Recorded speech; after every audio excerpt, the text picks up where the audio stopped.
I'm Councillor Mike Mackrory, Essex County Councillor for Springfield, leader of the Liberal Democrat group. And you've just sat in the Scrutiny Committee meeting and you saw the press being asked to leave and the public. What's your view on it? I was very surprised because I thought we had an agreement that the public witness, a member of the public, Malcolm Noble, will be able to give his presentation at the very beginning before the exempt business came later, and that therefore the public will be able to sit in the committee room and listen to Malcolm's evidence. Have you ever experienced such a surprise, an early ejection? Yes. Well, we knew that the main focus of the meeting would be an exempt item, but because we had a member of the public as a witness, then therefore that part of the meeting had to be open to the public. So I can see no reason why the public were excluded at that point. Exactly. I think everybody was under the impression, perhaps just the chairman of the committee knew what he was going to do, but I was under the impression that Malcolm Noble, who's the chairman of the Chelmsford Civic Society, would say his piece, give his report, which was something I believe would be open to the press. We'd listen to it, and then we would go. But that was cut short. How long did he speak for? Malcolm had probably about 5 minutes, getting on for 5 minutes, and then he was asked questions by members of the committee.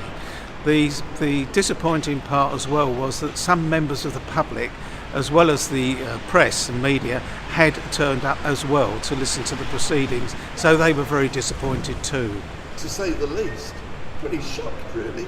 In 36 years as a journalist, I've never been asked to leave having just entered, for other things perhaps, but not for a democratic meeting.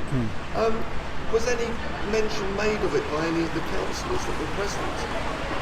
Why did it happen like this? I thought Malcolm Noble would speak, and then after that, the public and the press would leave. No comment was made by the members after that announcement. Was it unanimous vote to exclude the press? No, it wasn't. Do you know the names? Do you know what the vote was?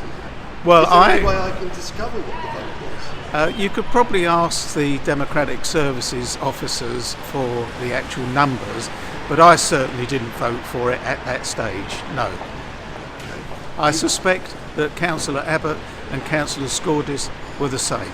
Just briefly, what was Mr Noble's thrust?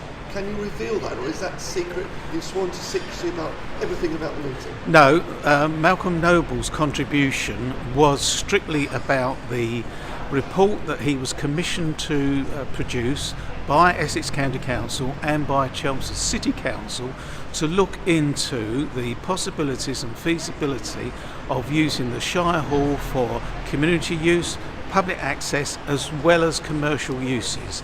And his report went into some great detail to show that that was a viable proposition. Viable? Really viable? At that time, in 2016, when it was published, yes. But not now? Well, that was... The game has changed with government cuts. Well, County Council is broke. Well, there is a great pressure on the Cabinet member, Sue Lissamore, to raise capital receipts. And obviously there would be a capital receipt from the sale of the Shire Hall. Now, we would argue that you can still get that community use and the voluntary sector could still use that building along with a commercial operation. It just needs to have the political will for it to happen. And a tweak. And a tweak, a finessing of the lease terms, yes. So,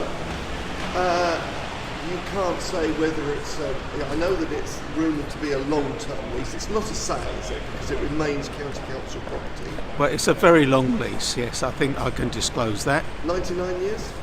Longer than that. But this is a proposal, don't forget. It's not been signed off. So what can you say post-scrutiny meeting? Can you give a result? Is that allowed?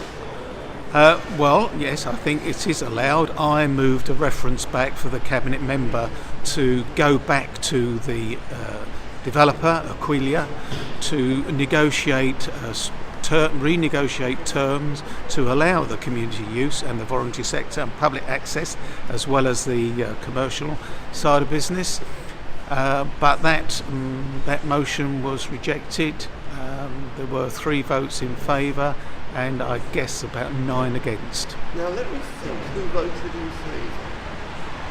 Who voted in favour? All the administration members voted in favour. And who voted against? The opposition members.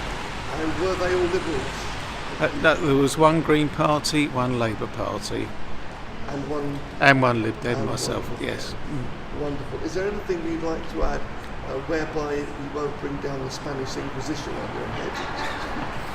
I think I hope that the Cabinet member from this has now got the strength of feeling that there is within the Chelmsford community for continued community use in the Shire Hall, and that when the final lease is drawn up, that she will put more pressure onto the developer to try and accommodate these community uses. Thank you very much, sir. My pleasure. Salute.